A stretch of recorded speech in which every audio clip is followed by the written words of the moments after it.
And now, two guys who survived a Mad Max marathon, Aaron and Jonathan.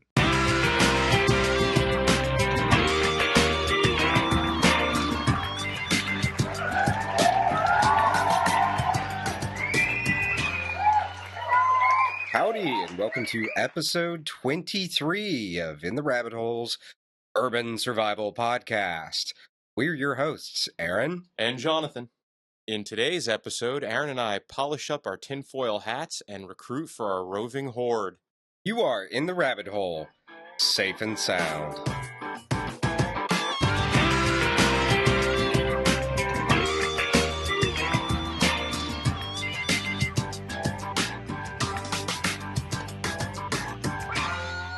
CP wrote into us this past week and posed really interesting questions. Now, we have been working on the topic mostly in car rides and work while we discuss and work on different shows, but he posed to us, on one hand, I feel like most survivalist preppers paint a rosy picture of long-term grid-down scenario. They're happy growing food, consuming, storing food, fending off looters, bugging in or out, etc.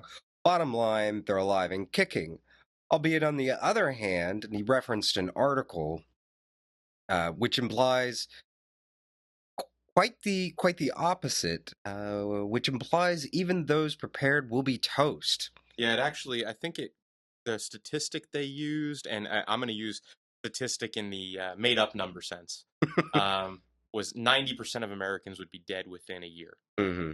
I think is the number that was in that particular article. And many of you have probably come across similar types of articles. There's somebody pretty famous in the community who regularly writes them. I've never come across any kind of real data that says 90% of America would be dead within a year based on, something that wasn't a catastrophic disease that would come through. And even then, I've never seen a 90% fatality rate. I have in some really extreme pandemic studies. Well, but then it would be still somewhat regionalized. Yeah. You'd have 90% within an area, but as it moved out from the area, from its, what do they call it, from the epicenter, you'd get lower and lower death rates. Yeah. It's now my to wrap up my response to we all had a conversation going in a little bit and basically expressed why Jonathan and I feel like it's possible, it's just not probable. And when it comes to TEOTWAWKI debates, they all end up being like porn. They're lots of fun, but not grounded in reality, and they always throw reason out the window. And just for any of you newcomers out there, and there's many of you who listen to the show, the word Aaron just said, which I'm not even going to try to pronounce again, but the letters are TEOTWAWKI, stands for the end of the world as we know it. So let's start the show by talking about, why do Jonathan and I joke about zombies? We have an old article on the website that I think it was titled Zombie Survival. And was it last October? Yeah. There was a whole series of articles, and the whole month was everything had a zombie twist to it. But the zombie survival article was kind of kicked the whole thing off. And it was a rather lengthy article, but the point the article makes is why we joke about them, but why zombies are such a pervasive thing within the survival community. The reason is it's a metaphor. You can replace any kind of disaster, and obviously some work better than others when it comes to zombie stories or whatnot, but you can replace any disaster with zombies. It's actually such a good metaphor that the CDC copied us. Yes, those bastards. I know, copying our ideas. But they actually did do a zombie preparedness guide, which I think we referenced, and it was sent to us by many, many listeners, so don't send it to us again. Yes. We appreciate it. But, yes, we do. We have probably a couple hundred emails with the link to it. I think we got over 200 emails within a 2-day span. And we're not complaining. Don't get us wrong. Please don't email us more. We love getting emails, so that's not the issue. But yeah, even the CDC uses that, and I actually just read a I don't know if it was a rumor or true, so I'm going to preface it with that. But apparently, the Pentagon in a preparedness study they sent out to troops, in order to actually make sure the troops would read it, they did it on a zombie attack. And again, it applies to any disaster, but they focused it on that so that people would read it because it's Yeah. more interesting. And now, I heard a lot of hubbub within the survival community on different forums and stuff about, which actually, you know what? I'm going to stop right there because otherwise I know I'll forget. We have a quick announcement to make, which is we now have an In the Rabbit Hole forum, which is at forum.intherabbithole.com. Just replace the www with a forum. You'll get there. There is a post and a link on the front page of the site about it. I'm going to put up a more permanent link to the forum on the website as soon as I find an aesthetically pleasing place to put it. And we're both on there and We very easy are. to find. Aaron Yes. is Aaron and I'm Jonathan. Yeah, we made it real difficult for people to figure it out. And there are no moderators on the forum right now. We're taking a very libertarian approach to things. Partially is just that the only rule on the site for right now really is just be polite to one another. Somebody says something that you don't like, make a intelligent, reasonable rebuttal to them. But we really do encourage everybody to get on there, start talking, start sharing your links to really great articles, to information you found, to ideas you have about anything and everything that has to do with urban survival. We even have a section on there about children. Yep. So there's a thing on there about kids. There's a thing on there about homeschooling, You alternatives. even set up a women's survival section. I did a section just for women. Now, guys, it doesn't mean you can't go in there. Just means you have to understand that the girls are in charge in that area and be polite. And be polite, just like at home. Yes. They're in charge. Be polite. So moving on back to zombies. So zombies are a metaphor, like we said. You can replace anything, and there was been some scuffle back and forth about whether or not people thought it was a good idea that the CDC did that. Honestly, I sent an email to the spokesman for the CDC, and I was like, you know what? I think it was absolutely brilliant. If nothing else, if you got one person to wake up out of that entire marketing campaign, then God love you. I mean, that's one more person that's awake. And the way I view it is, and part of the reason we do the show, every single person that is awake, that is prepared, that is paying attention, is one less person I have to worry about if things really do go TEOTWAWKI, tinfoil hat, crazy bad. Right, and actually, it ties a little bit into the show about communicating with others about what this is all about. Yes. The CDC did all of us a favor. Think about the number of times you saw that link posted on Facebook, Twitter, various forums that have nothing to do with survival or preparedness. I mean, it was great. I mean, it just got a topic out there that people normally don't think about. Yeah. And hopefully they read it, and hopefully a few people said, maybe if I did store a little extra food and water, maybe even go so far as to make a bug out bag, even if all they did was put away some water, I think the article was a success. Obviously, enough people visited it that it crashed the main CDC website, which I thought was awesome. Yep. Not that I thought it was awesome that it crashed, but just that many people went to go read it and see what it was all about. So that should hopefully explain to anyone that is curious why we joke around about zombies so much, because of that article. And the premise is also that article and that October thing was that every year during October, not as a publicity stunt, it's just because we think it's funny and we think it's interesting and it is part of the community, that every October all of the articles are going to be survival articles with a zombie twist. So it's all going to be zombie movies, zombie books.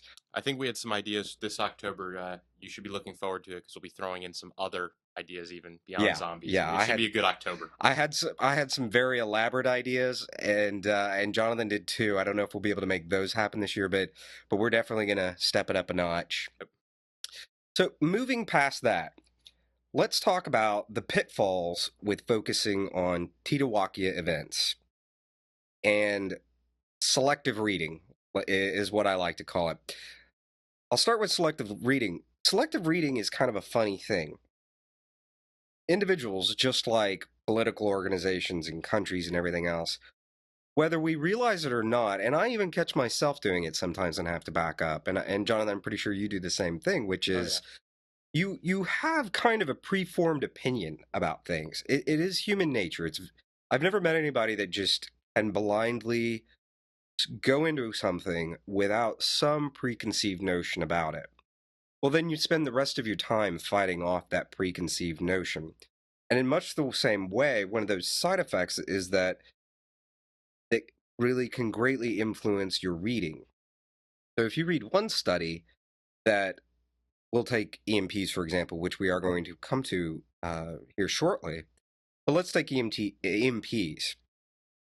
If all you ever read are the articles that go along with your assumption that whichever one it is. Yeah, it would be a full-blown TEOTWAWKI event. 90% of the world's population dies off overnight because of an electromagnetic pulse.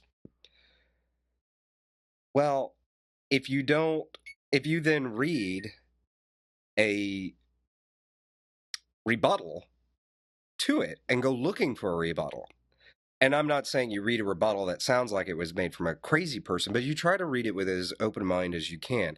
And that is the problem where I joke about a lot of survival conversations end up being like, especially TEOTWAWKI conversations, end up being like porn. It's possible, it's just not probable, and a lot of it just throws reason out the window and completely ignores anything and everything that says, well, it might be bad, but it's not nearly as bad as you think it's going to be, or worse, completely ignore more detailed facts that give a much more clear picture of what will actually happen. Right. It's that whole idea of if you go into something with the belief that there is going to be a very bad outcome, and then you unintentionally or subconsciously go out and find every article that supports your belief.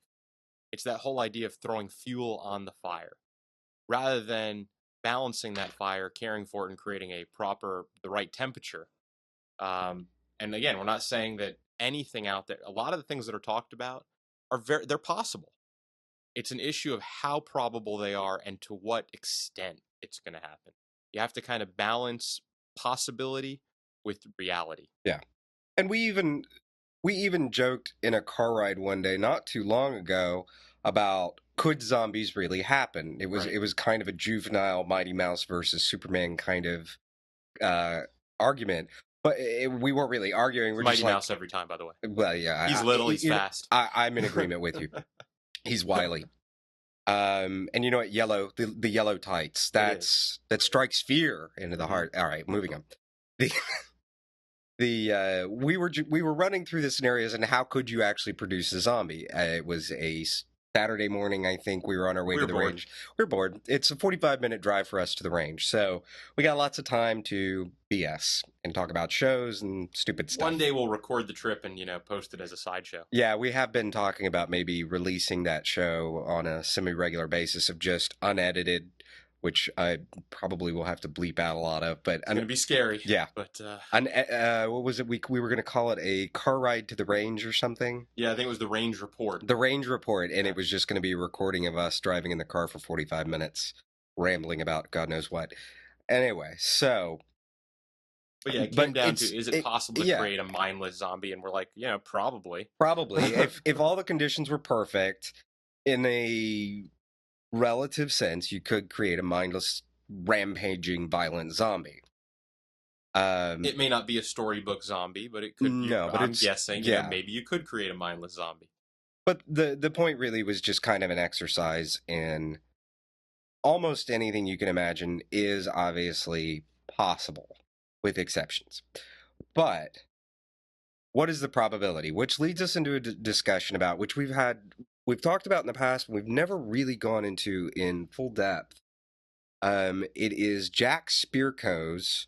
I wish I could take credit for it, but I can't. It was a brilliant idea that the guy came up with from the Survival Podcast, and it's called, what is he? He calls it the Disaster Commonality Matrix, and I shorten it and just call it the Disaster Matrix. But there's several aspects to it. The first part is probability. You start with, when you look at disasters, you look at them in 6 phases. There are the personal disasters, which are the most likely things to happen. There's job losses, there's car crashes, there's death of a family member, um, medical issues. All those things are personal, life changing, or even just life altering to some slight degree, personal issues that happen. From there, you move on to a local, and by local, that can be neighborhood, it can be city, but there's local disasters like a hurricane or or a tornado that just touches down in a city, Or even a fire that wipes out a city block. yeah, or and it can be a burglar that's hitting a neighborhood. So these are the things. Again, things that happen pretty commonly, actually. Yeah, These are they common are. events in society. Mm-hmm. Well, then you move past it into the third level, which is regional. So that spreads out maybe a little further than your city. Bigger hurricane. Bigger hurricane. Well, yeah, I mean, big hurricanes or big tornadoes and Right. kind of all the same stuff, but it just becomes much bigger. Could be a drought. Could be a drought. And a drought is a very possible thing that does have And pretty serious side effects. yeah, but I mean, but you look at the likelihood of it. I can't tell you the last time we had a drought here in Houston. But we do right now. But we were in a drought for, what was it?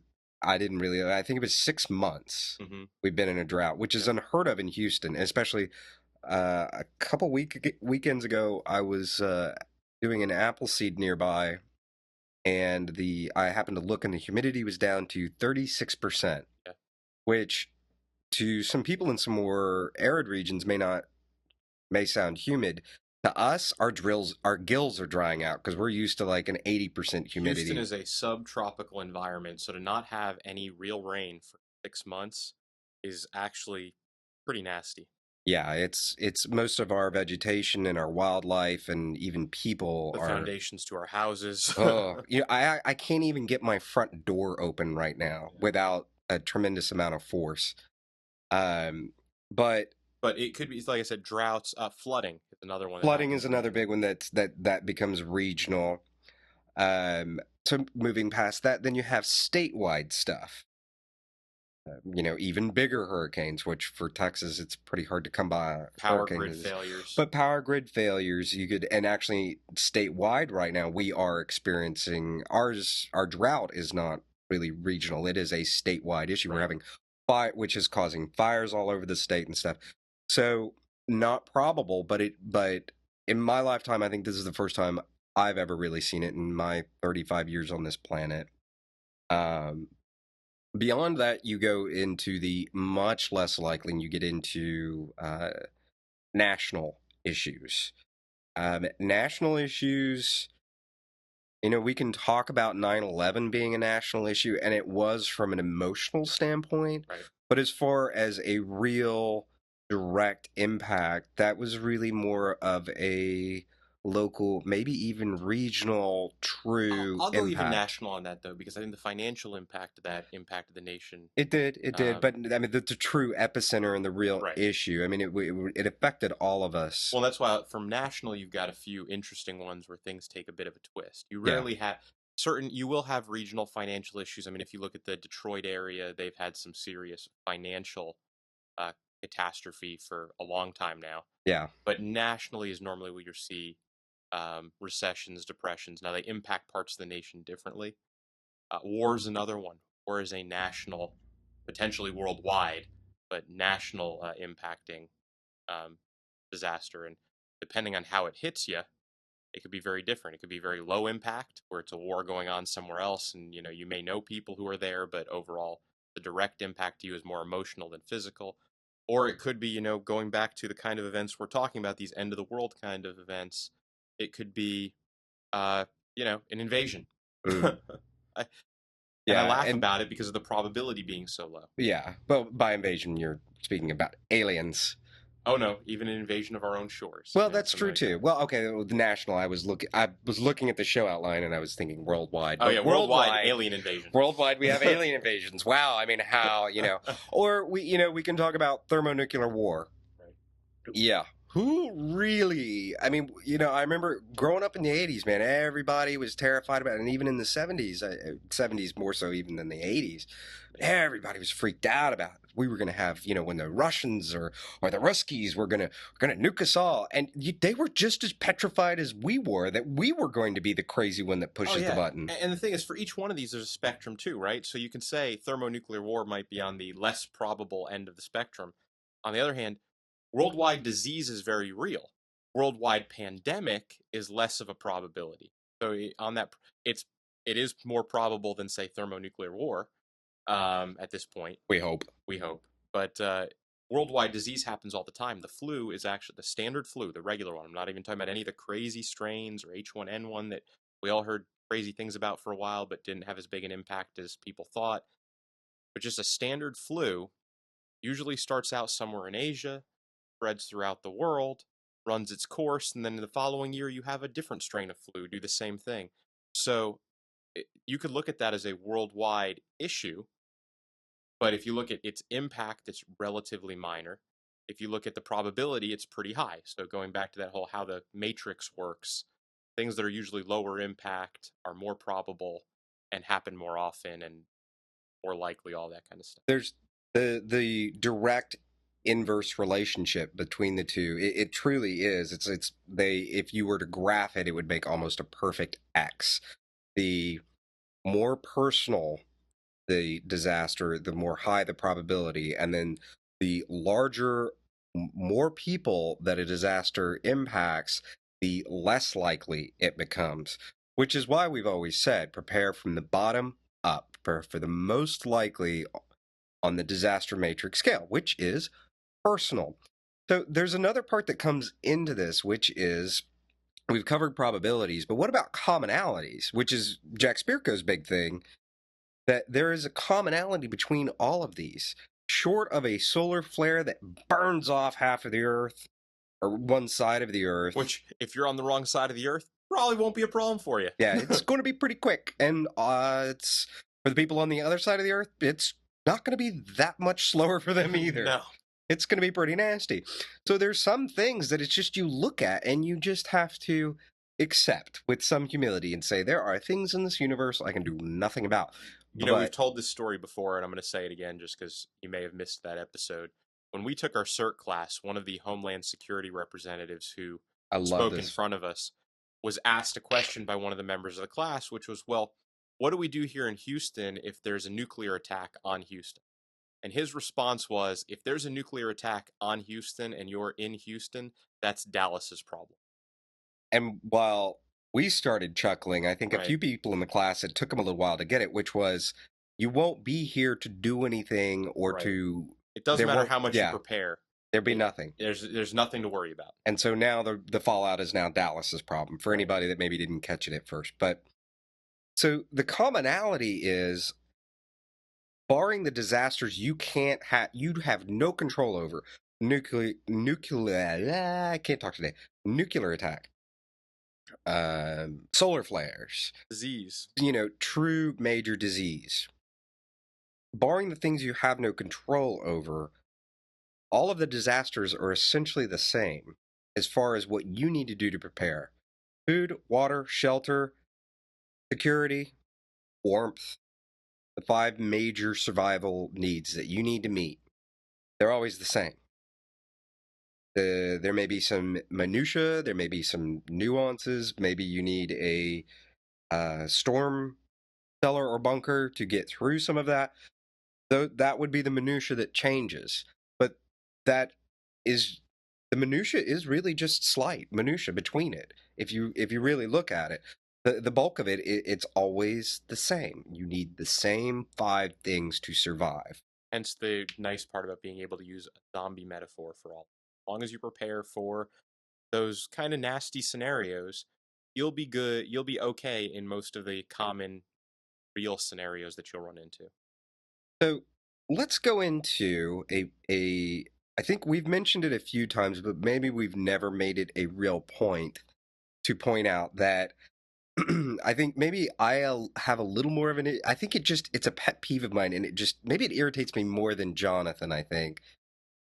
Or maybe I'm just more vocal about it, but the whole not zombie horde, but I think somebody calls it the golden horde or just The roving horde. hordes. The roving Mad hordes. Max. The Mad Mad Max Max roving hordes. makes me bananas. And this is one of the few times where we really do need video so you can see just how red in the face it makes me. It bothers me too. It doesn't bother me as much as you. I find it funny. Yeah. Because my whole view of that is, since people really do like leadership, well, and I joked about it at the beginning of the show, we'll be recruiting for our roving horde.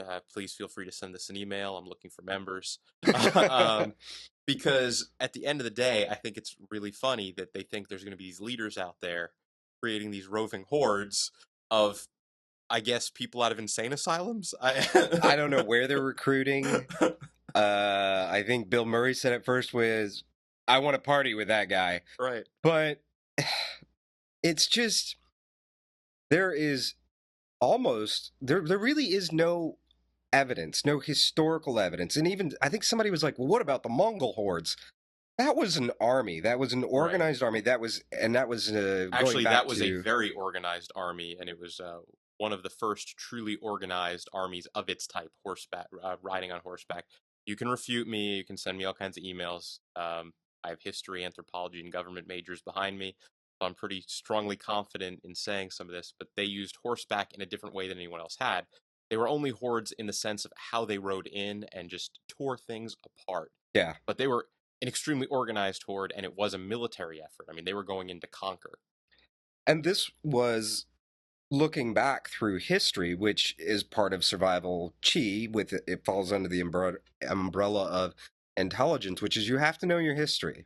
Mm-hmm. Your personal, local, regional, basically the same thing as the disaster matrix, going back through all of it. Well, if you understand your history, you understand that really at no point in our history have we truly experienced giant roving hordes. And you can even go into using Dunbar's number. And Dunbar's number is kind of an esoteric thing. And Dunbar's number bases that you really can't have good, solid, organized leadership over 250 individuals. And it was kind of a range, but 250 was the max. Now, I know some people are going, well, what about the army and stuff? That is a system of lots of leaders, very well trained. There's a structural aspect that comes into it. And I mean, Dunbar's number makes perfect sense to me. And I think on the type of thing we're talking about, I can't imagine it being useful. One of the things, using another study, like Dunbar's number, people always quote the Stanford study. Yeah. Stanford study was a study done, and it involved a study of students who, some were put in the position of prison guard and others were put in the position of prisoner. And I'm not going to go into too much detail. Feel free to go to the wiki for it. There's actually all kinds of websites. The wiki is probably one of the more accurate ones. But in that study, they showed how groups in certain conditions led to violence. Okay. And that's where a lot of these roving horde commentary comes from. It's people will be in these conditions. The conditions will be adverse, so violence comes out. I'm not going to disagree that people have an inherent violence to them. But I'm also going to say that when people are scared and when people are in this type of situation, they're looking for leadership. And they're going to go with the leader that provides them safety and security, not necessarily the leader that provides them, a roving horde to go conquer. Which is not safety and security. That's putting them directly in harm's way. Exactly, which is actually one of the interesting things, and I'm just going to go into an anthropology thing for a minute. Predators in general do not put themselves in situations where they're going to get hurt. You actually watch lionesses hunt, and yes, I said lionesses because lions don't really hunt. They get to sit back and chill out with their ladies, and they sleep most of the day. But when you watch lionesses, it's a great job. Yeah. Nice work if you can get it. Lionesses, on the other hand, if you watch them hunt, the reason they go after the weak and the young or the elderly, and they don't go after the animals in their prime, is they are specifically avoiding getting hurt because they know as predators that if they get damaged, they're going to die because then they can no longer hunt. They're no longer of use to their pack or their pride in the case of the lions. Same thing for people. We are predators. We have eyes in the front of our heads, not on the sides. We're like most other primates. We are predators. It's what we do. And it is not in our nature to go put ourselves in harm's way to get damaged. So if you now go back to, again, going to that Stanford study, once that was done, a lot of scientists tried to recreate that study and they couldn't. The guy who was in charge of it, whose name I cannot remember right now, but it'll be in the wiki. We'll post the wiki link in the article in the show notes. Um, he interjected himself a lot into that study. A lot of scientific method wasn't used. When the BBC tried to recreate that study, they actually found that they couldn't, and they came up with very different results where people did not have those types of violence tendencies. Again, it had to do with the leadership choices and things like that. So when you hear about these roving hordes, and I know I just went into this long kind of, it was almost a classroom lecture. No, I think it was um, good. when you think about these roving hordes, go and think about, would you go join a roving horde? And yeah, I'm going to agree with you. There's a lot, you're out there going, well, what about all those people in insane asylums or the homeless or these people who are not quite mentally right? We have a rebuttal for that. We do have a rebuttal for that. And I'm going to go from one direction. Aaron might, I'm not sure if, I don't remember whether you were coming from a slightly different one. My view of that is those people are not mentally prepared or physically prepared to go do this, to go actually organize, because it requires leadership and organization. You rarely see a bunch of people who truly have serious mental illness without medication organizing. And when you can't organize, you can't have a roving horde. And there are some other issues, and I'm going to come at it from this place. Yeah. Even under the unlikely situation that, because while I do admit there is a possibility that there could be that one guy out there or woman that has the organizational skills, the lack of empathy, which creates Yeah, and the insane desire. And the insane desire, or feels the pressure to, or just whatever reason, they decide, I'm going to go start a horde. Here's the problem with that. That horde is going to die off very fast because they're going to start off, and this is my same argument about people that really truly worry about gangs, how gangs will react in a disaster and stuff. Those, and it goes back to what we were talking about with predators. Those that go out and put themselves in harm's way will die in very short order. Now, there's more to it than that. We never did come up with a good term for it, but I've been calling it social context. Social context is, well, not to pick on New Orleans, but there was a very big difference in the reaction that some people in New Orleans had when Katrina hit there and some of the monkey business that went on there versus the every time Houston has had a major hurricane hit it and been off the grid for a couple even, days. You know what? Even southern Florida. Or even southern Florida. It's contextual. It's socially contextual. You have to look at the crime rate and the kinds of crimes that already occur. They tend to get amplified in those circumstances. So if you have an area that already has a really high crime rate and a really high petty crime rate, just muggings and stupid crap, then yeah, you're going to have bad things happen. But they still didn't see large roving hordes. They saw some gangs roving and stuff, but even then, some of the gangs' reactions kind of caught people off guard. Right, and I think you got to look at it from the non-sensationalist point of view too. Yeah. We're saying there weren't large roving hordes. There were roving gangs, and they did go in and they did loot, and they probably killed some people, and there were all kinds of nasty things that occurred. But on the scale that you would have to have these types of, and I'm going to joke around a little bit, the cannibalistic, rapist, leather-clad Mad Max gangs, to have that kind of organization and structure, I've never seen it or read about it in history of really occurring. And we have enough instances in history where countries have collapsed enough for the conditions to be right for a roving horde, and it's never happened. We're not saying people don't band together, mobilize, and do what they need to do to survive. Well, now that's a different thing that we need to bring up here. I was about to say that. What we do actually see is communities band together. We saw it in Egypt recently. We saw it in New Orleans. We see it in Houston every time there's a big hurricane. Communities, small neighborhoods, lock themselves down, block out any strangers, and they can get pretty darn serious about. Yeah, we're not You saying don't come in everything they here. do is friendly. No, They but can get violent and everything else, but they're doing it in protection of their community. And actually, that's going back to the gang discussion that you had before. For those of you who are familiar at all with gangs, or if you've watched any of the Learning Channel gang series, you'll know that gangs are territorial. Human beings, like most animals, are territorial. They're, for all intents and purposes, they've declared a territory theirs, and they've defended that. They will only move from that territory if they run out of resources. And you might say, well, that's a roving horde. Well, not really. They're not roving randomly. They'll just expand their territory potentially by 10% or 5% or whatever it's going to take to get the resources they need. You're not going to see all of a sudden them come through and try to take over your neighborhood, because your neighborhood's your territory. And at that point, the group of people in your neighborhood will probably defend it. and that goes back to the C in survival chi. Right. Moving on. Immunity. Yes. For those of you that didn't know. So, planning for your social breakdown in societal context and with the disaster matrix in mind. So, whatever happens, and you figure out the probability.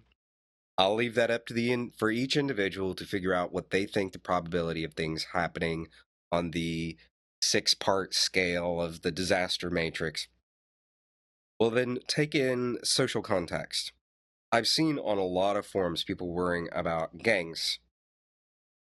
Yeah, gangs could be a problem, but this Discovery Channel view of gangs just going down street by street and going through home by home, you know, what was it? It was the one about pandemics, and they showed it, and it was like, okay, so you're in the middle of a pandemic. How did this gang not get affected by it? And how did this gang that's putting itself out in harm's way, coming into contact with other people versus the people that are locked up in their homes and behaving violently and coming up against people who are going to defend their home? Right. Well, I was about to say, even if you use suspension of disbelief, that's a okay, lot of suspension. I'm gonna even do that. I will even give them that somehow this gang was isolated during the pandemic outbreak, and once it wore down is when they finally came out and reappeared from their, I don't know, hibernation, whatever they were doing. Gangs they hibernate? Apparently, they hibernate during pandemic. Okay. According to the Discovery Channel. Evidently. So my view of it is, I'll use suspension of disbelief through all of that. And I guess because they did this in Los Angeles, where the gun restrictions are pretty extreme, I will guarantee you that within Houston, Texas, where we also do have gangs, if there were roving gangs coming down streets, my neighbors would be picking those people off from their rooftops. I mean, I don't know very many people who don't at least own a hunting rifle in Texas. Even if you don't have guns, you still have communities banding together, Right. And in a lot of cases doing whatever it takes to protect their community. Right. So this gang of 10, 12 people looting everyone's home and just going systematically house by house seems pretty unrealistic. Yeah, I can't see any realism in it whatsoever. That's not to say they won't be a problem, and that's not to say that they won't harass and maybe test a community. Right. It's a level of how much of a problem, and what is the probability of it impacting you greatly. Yeah. And I'm just going to go back really quickly because I can't stress this enough. Whenever there's a disaster, or not, it is against our nature to put ourselves in harm's way. And I'm not telling you gangs don't do that automatically. What I'm saying is, why would they walk into every home not knowing whether there was someone in there, someone who was armed or not, even someone with a knife? You just had a pandemic. All the medical supplies are gone. Gangs may be kind of not the smartest people in the world, but they're not survival stupid. Their goal is to live to see the next day. And so the last thing they want to do is take a wound that in normal situations might be perfectly treatable, but after a pandemic, well, it's going to kill you. I mean, there are no more medical supplies left. If you are watching Discovery Channel version of a pandemic, there were no medical supplies left. The doctors were all gone from the city. Hospitals weren't taking patients. They were all closed down. People weren't even admitting if they had medical training anymore. So as a gang member, are you going to go allow yourself to get a severe gash that's going to potentially get infected and kill you? I just don't see that happening. Mm-mm. All right, let's go into what is probably the most popular TEOTWAWKI scenario, which we mentioned a little bit earlier. If it's not the first, it's got to be the second, only to pandemics, which is Yeah. EMPs, which are electromagnetic pulses. And John, you've done most of the research on this recently, so I'm going to let you take it from there. I got really curious about EMPs because we've heard about it a million times, and it's in. Um, actually, it was referenced in the email we received. So I went back and looked at the research I'd done in the past too, just because it's an interesting idea. This whole idea of basically attacking a city with an electromagnetic pulse, wiping out all their infrastructure and everything in there. Basically, taking them back to the Stone Age. Exactly, which in the United States is a big deal. I mean, you take Afghanistan back to the Stone Age, go back like 2 years. If you go, Yeah. if you do that with us, well, take away my cell phone and I start freaking out. I mean, you went into cold sweats earlier when Jen, Yes, his I let girlfriend, my girlfriend borrow my cell phone. Hers and got stolen I mean, last he's night. been sweating since that happened. He's already going through withdrawal. So imagine everybody without a cell phone, no phones, no computers. So it sounds pretty nasty. Then I started doing the research. And what I found is, well, like most things of this level of controversy, scientists are completely split. And we're going to post in the show notes a couple of articles. Actually, they're all going to be from the same journal. It's the Space Review. But we're going to post some articles, and then we're also going to post the rebuttal to those two articles.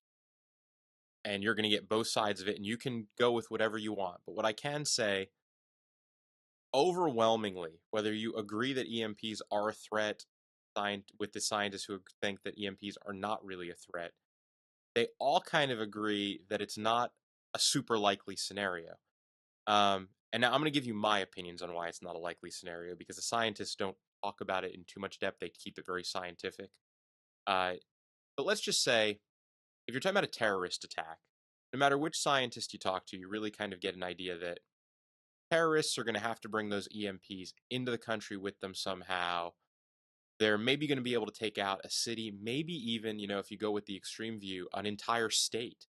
Well, that's pretty nasty. I'm going to agree. That is a huge mess. It's not going to take out the whole nation, but taking out an entire state's power grid is a big deal.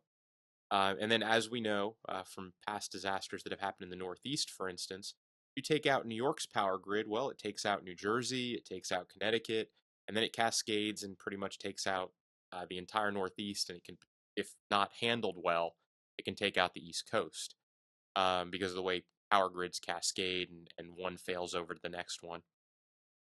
But let's just assume, so even if you took out the entire East Coast, that would be really nasty and it would be a huge mess, but the rest of the nation could still function and potentially provide assistance. You essentially have what happened in the Houston area. We were without power for a long time. There's interstate agreements that power companies will help each other out in these kinds of disasters. Now, do I know the statistics of how many transformers are out there in the country? No, and it probably is not enough to handle the entire East Coast. But that is a fallacy that we should Right. address with Yep. EMPs, which is The fallacy is always that there's no more than 100 outstanding transformers in the country at any time. Well, in the city of Houston during Ike, we had more than 100 transformers go out, and every single one of them was replaced within a 2-week. So if we think that really the total number of transformers produced in the whole world is 100 a year, well, I don't know. Maybe that was true at one point in time. I'm sure it actually was true at some point in time. It probably isn't true anymore. I'm sure that we can produce a whole lot more than that. There's also a stockpile, which I can say personally from when I worked for the local power company as in construction management and architecture, that there is a stockpile of those things because they are consumables. Right, and They do blow do up. blow up, and lightning hits them all the time, and they have Yes. to be replaced when it does. So I mean, to think that there really are only 100 of them in the whole world, and I'm referencing an article I read. Again, I'm not going to give you authors' names because I'm not trying to start a community flame war. Yeah. But I just don't think that's a very likely scenario to think that the entire coast will go down forever because this happens. Would it be a major disaster? Oh yeah, you take out the entire East Coast, that's a major disaster. That would truly be terrorism at its finest, or at its worst, if you. But now let's go to the next potential option: that some superpower is going to attack us. And now I'm going to ask you a question. And you have to answer the question for yourself because in the end, it just comes down to what you believe in. What is the benefit to attacking us with an EMP? For a country like China, which would be one of the few countries in the world that truly could organize an attack on the United Yeah, States. well, we'll stop just a second and Okay. go into what it takes to create an EMP so that people understand. Right. So an EMP is a nuclear bomb exploded in the atmosphere. It creates an electromagnetic pulse which will disrupt electronics. Now, to what extent you do and to what distance, because no one's ever really done that, we've exploded nuclear devices, this, but it's very difficult to go test this on a city because you don't want to accidentally wipe out the city. So while they test these in lab environments, such scientists disagree on what the likelihood of this is to happen, and again, how much you need. They say most terrorists, if you read one review, can only get a 1 kiloton bomb. To put that in perspective, I think Fat Boy, the one during World War II, that was a 4 kiloton bomb. Or actually, I think that one was the 8, and the other one was a 4. Whatever it was, Yeah. they were even those were bigger. Modern nuclear warheads can get up to megaton missiles, like the Russians and the Chinese. And there was an article on Gizmag that was actually really good, dispelling, explaining why it would be so incredibly unlikely for terrorists to get their hands on nuclear weapons, which Of that size. Yeah, of that size, or really almost of any size, which I'll Right. post in the show notes. I just wanted to throw that in there so people knew that it was in the show notes today. Right. So to bear in mind, you'll read a whole bunch. If you do your research on this, you'll find a whole bunch of things from an EMP commission that was created by Congress. One of the things to note in that, and I'm not telling you, it was a bunch of very smart people. So I'm not telling you that what they said was wrong. I just want you to understand some of the motivation behind it too, which was that they were politically motivated to garner funding to bolster our energy infrastructure. So there was a little bit of political motivation to some of the things they said. I'm not telling you anything they said was wrong. I'm telling you probably actually they're very smart people. They're not going to lie to you per But se. there might have been a slant. But or there may have been probably a slant. was a slant. And as you know, my dad used to always tell me, figures don't lie, but liars can figure. And as I know from business very well, and many of you probably know also, you can have a set of numbers and a set of facts that if you're a smart enough person, you can really make look like anything you want. You can use any set of facts to justify anything you would like them to justify if you need. So knowing that, that's what. So an EMP again is a nuclear blast in the atmosphere that sends out an electromagnetic pulse. I'm going to tell you right now, I am not a physicist. Neither is Aaron. So our answers to what this are relatively rudimentary. But it's an electromagnetic blast that disrupts electronic equipment.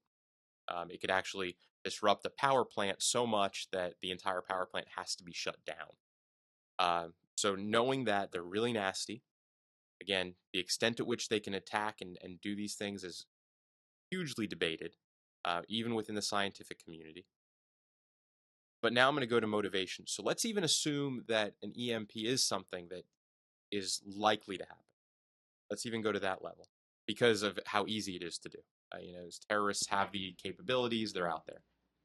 Even if you go to that, the terrorists might be willing to do it, but I think again we go back to their capabilities are limited. It's kind of hot in the office, so stuttering now.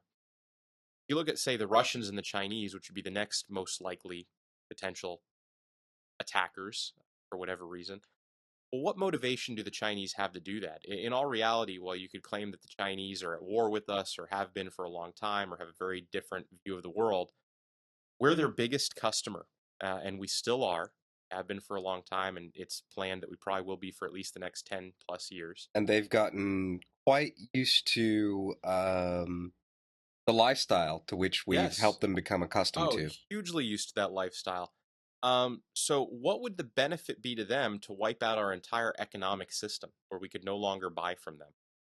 That would be a really bad idea on their part. In my mind, and I'm going to say this very honestly, people could argue with me. I believe China's been at an economic war with us for quite a long time. And when I say that, there's a great book out there. I'm not going to put it in the show notes, but here's the name. It's The War for Wealth. I recommend people read it. The whole idea there is, and actually Aaron may put it in the show notes. I'll put it in the show notes. But it's The War for Wealth. And it talks about how it really is, while it's not a war that is going to result in tanks going out on a battlefield, there really is a war for the dollar, and it's not necessarily dollar, it's currency. And the Chinese are at war with us, and we're at war with them, and the Russians are there, and the Indians, India's there, Pakistan's there. The whole world is involved in this. And everybody wants to own a bigger piece of the pie. So, what value is it for China to wipe out our ability to do that? So, one of the answers I got back from somebody recently was resources. Well, I'm going to be very honest there too. If China wants resources in the United States, the value of the dollar where it would be cheaper and easier for them to just buy it from us. Because if they actually did wipe out all of our technology, going and taking those resources becomes a real pain in the ass. You then have to bring heavy equipment into the United States because all the heavy equipment here is wiped out. You have to bring people to support that equipment. It just becomes a giant nightmare. Why not just buy it from us? So, and the same thing goes for the Russians. While we are not a big customer of what the Russians produce, they have very limited reason to attack us on that level. So I go back to the most likely scenario is a terrorist type attack. Something with an EMP would have to be very well coordinated. Truly wipe out the whole country would require planning and operational efficiency that I don't think we've ever seen in a terrorist attack, except for 9/11, and that Well, was now very nine well 11, planned. I can speak to a little bit Yeah, for please. just a second. 9/11 is one of the rare occasions where, to the public, that looked like an improbable scenario. But if you were in a very small community of architectural security, which I did actually happen to, I'm not going to say I belonged to it. My office was next to one of those really crazy guys.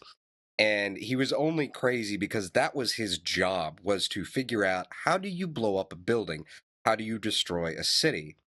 And really fascinating guy. I need to get back in contact with him, maybe get him on the show again. But he was one of those weirdos, and I say weirdos because in architecture, almost no one goes and gets their doctorate. This is what this guy got his doctorate in, was security as it applies to architecture. Part of my job was taking all of his security measures and making them look like something else. So I got a chance to work with him quite a bit. And I'm gonna say it was 2 years before 9/11 happened. We were sitting in his office one day, and we were running through TEOTWAWKI scenarios as they applied to our jobs. And he said, the one thing our country cannot defend against at this moment in time that we know will happen is somebody taking an airplane and driving it into a building. And it was a very, not that the whole event wasn't horrific and surreal for everyone that saw it, but I remember I was at I don't remember, I was somewhere in the University of Houston. I think I was walking out of an accounting class or something that I was taking just because. And they had all this bank of TVs, and everybody was sitting there watching this bank of TVs, like just trying to wrap their minds around what had happened. And I looked at it and I thought, holy crap, it it it finally happened. And so that really was one of the very rare things that is truly dramatic that was actually likely to happen. But I can tell you there was nothing else that we ever talked about in that realm of attack types that was dramatic and likely to happen. Anyway, I just wanted to get that out. But let's also move into really kind of what started the email exchange about this article that we got sent. And here are, going forward for people, I think, and we haven't covered all the disasters we'd like to, but it's, you can only cover so much in an Really hour in a quickly, day. before we do that, I just want to say one other thing about the EMP discussion. You have got to be kidding. One of the articles I read, and again, I can't find the exact reference to it, so I'm going to apologize now because I hate this. But it talks about, and actually, the articles we will be posting do talk about it a little bit. I'm not even going to mention the number. To have an EMP attack that takes out the entire power grid for the whole nation would require a coordinated launching of intercontinental ballistic missiles. Okay, large nuclear carrying missiles into the atmosphere. This country has had defenses against ICBMs for quite a long time. since the Cold War. Okay. So if you assume maybe one or two of the missiles of many could get into the country, sure, again, it takes out, it would be a major disaster and one we would have to deal with, but it would be somewhat localized, at least regionalized. Um, yeah, you could potentially take out California. Yes, you could potentially take out the grid of New York, which might wipe out more than that. But the reality is, it would be regionalized and it wouldn't impact everybody the way every single survivalist article on EMPs points it out. It's always, it would be a mass. The United States is just shut down. And then for some reason, no one comes in to help. Not even our allies can help us. And on top of all that, 90% of the population dies within a year. So yeah, the way those articles make it out to be gets really nasty. And now what we're going into, the discussion Aaron's about to kind of mention, is really about, It's a bullshit detector. it's a bullshit detector, right? You know, I like to call it the smell test. Does it smell right? Does this seem right to you? These are, I've come up with 4 ways when I'm reading anything, whether somebody emails it to me or whether it's an article or whatever it is, whether it's on a forum. 4 distinct ways that send up red flags for me. And I think reading critically is such an important skill no matter what it is you're reading. But when it comes to survival information, it, if what you're reading is bullshit, it can be as bad as get you killed, or it can be as simple as lead you down a path that wastes a tremendous amount of time and money. So with that, my 4 red flags, and Jonathan, you can throw some in here if you've got any, but my 4 red flags are anyone, this is my biggest one, anyone that references material from a movie or a TV show that they're using to back up any stance other than movie or TV trivia. In other words, if you hear that's the way it's going to happen because I saw it in Red Dawn, or Mad Max or Jericho or any of these things. And a good point is, yes, some of these TV shows and movies have had some research put into them. Here's the problem you have. You have somebody on set who may or may not be an expert, and I use that term pretty loosely, in whatever field the movie is covering. You then have a director who puts his or her artistic interpretation on what information they were given. How many times have we seen somebody do something completely off the wall in a movie? And curving bullets, for curving instance. bullets, but even in stuff where they're trying to make it more realistic, they'll do stupid things with guns. Yes. And for me, since that's something I is a major hobby of mine, I notice those more. But we all have those things where we look at it and we go, no matter what field we're in, Are you talking we go, about "That's taking not the right." safety off your Glock? I am taking, yeah. Well, that was probably the most recent. What was That The was Walking Dead? right. And there was a scene where one officer turns to another officer and is like, "Make sure the safety's off that gun," and the guy actually thumb sweeps his Glock, Which has no which safety. has no safety. Well, it has a safety, Well, but it does not there. have a thumb safety. So that's what happens with movies and TV shows. It doesn't matter how well researched it was. It really all boils down to what did the director do with that information he was given. Movies and TV shows are designed to entertain you. They're designed to be sensationalist in their nature, and they are not designed necessarily, unless it's a documentary or is specifically designed to be educational. They are not designed to educate you. They're designed to entertain you. The number 2 is any article that references material that is a stretch. And by stretch, I mean you look at one and you look at the other, and unless they're saying, well, this is a metaphor or this, okay, I can buy that. But if they're really stretching the bounds of reasons of how these two things are interconnected, then it's like, I don't know about that. And I'm not saying these things automatically make something out to be bullshit, but they do raise red flags for me, and they maybe prompt me to do a little more research than even I normally would do. And I'm gonna do this one. It's Aaron's Okay. bullet, but I'm gonna state it, and I'm gonna add something to it. Aaron throughout one of his next bullet is presenting opinions as fact and not actually referencing hard independent research. Now, one of the things I want, if you've listened to the show, you hear that I and Aaron both, whenever we have an opinion, we go out of our way to let you know that it's an opinion. A lot of the things we say are opinion. We do reference fact, and when we do, we put it in the show notes and we try to document it as well as possible. So many articles within this community. They reference other articles, which reference other articles, which reference a 15th article, and at no point is there ever a reference to actual research. Or sometimes you'll find, and this kind of goes back to movies, but you find it in books too. And 1 second after had this, there was a study, a military study or government study referenced in 1 second after.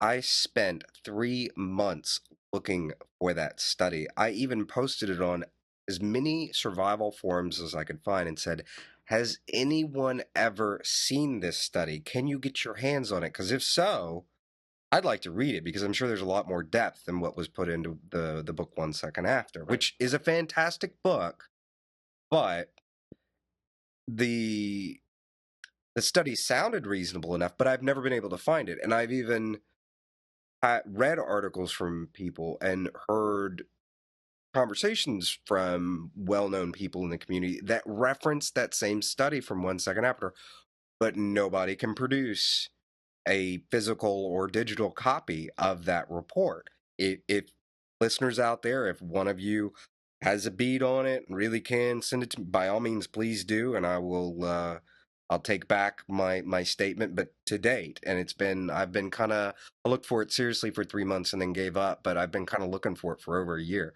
Anybody can find it, shoot it to me. But beyond that, the point is, and like Jonathan was saying about it, if you can't back it up, and if all you're doing is referencing somebody else that said that somebody else that said that somebody else said this is the way it's done, or this is the way it'll be, then there's a problem there. And Ron Davis of EMS Newbie Podcast, who's been our guest twice and has written a really wonderful article for us on the blog, had a great quote, which I think somebody else told him, which was, if you do not find a footnote that leads you back to the actual research, then the most likely situation is that you're dealing with some old guy that is an expert in his field that was sitting in an airport bar somewhere and said, well, this sounds good, and just wrote it out. After a few drinks. Probably after a few drinks. And that's not to say it doesn't sound good, and that's not to say that it couldn't be proved to be correct. It may be true. But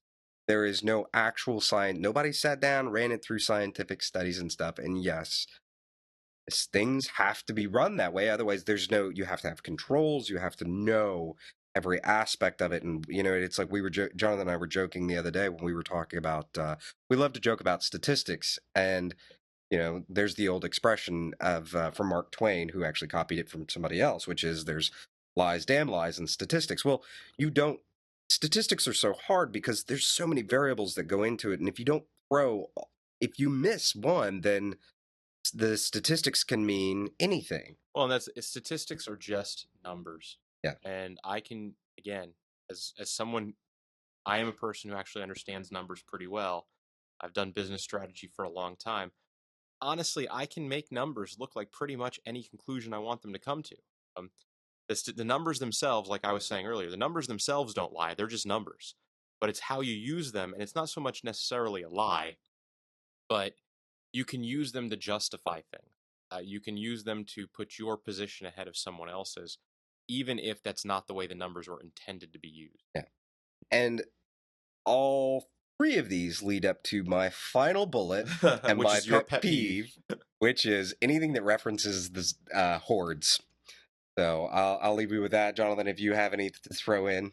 No, I think that's a good set. Yeah. Just read critically. It's important. Read critically. Understand. Don't just because this guy said this, or because that guy said this, or because Aaron said it, or Well, Jonathan said exactly, it, and I think, or the tactical Weimaraner alert system said it. You know, it all comes down to a really simple idea: the smell test. If something smells fishy to you, either I'm not telling you to just ignore it. I'm telling you, go do your own research. Take a look. You know, if something's of interest to you and it smells a little fishy, do some research, see what you can find. If you can't find anything that backs it up, well, then at that point you have to make some decisions, and we're not telling you the information's wrong. We're just telling you that at that point, just know if something isn't backed by research, it's a little bit more difficult to swallow sometimes, especially when it's as big as roving hordes. And again, speaking of roving hordes, if you want to join our roving horde, you know, you can sign up for the forum and multiple other ways, and we'll let you know how to contact us. And the forum is at forum.intherabbithole.com. With that, we wrap up episode 23. Thank you for joining us today. If you liked the podcast, make sure to leave us a review in iTunes. It helps others find us. And if you didn't, please use the feedback form to let us know what we can do better in the future. Be sure to connect with us through Facebook, Twitter, YouTube, through the links on the top right-hand side of the site at www.intherabbithole.com, and also at our new forum at forum.intherabbithole.com. Also, sign up for the newsletter by visiting the newsletter page on the site. By connecting with us, you receive updates about the site and notifications of new articles and podcast episodes. That's right, we're not just a podcast. Every week, articles are posted to the site intherabbithole.com that cover all manner of topics relating to surviving in an urban environment, whether in good times or in extreme circumstances. Show notes are posted with each and every episode, where we invite you to comment on the show, interact with us, and each other. Till next time, stay safe and sound.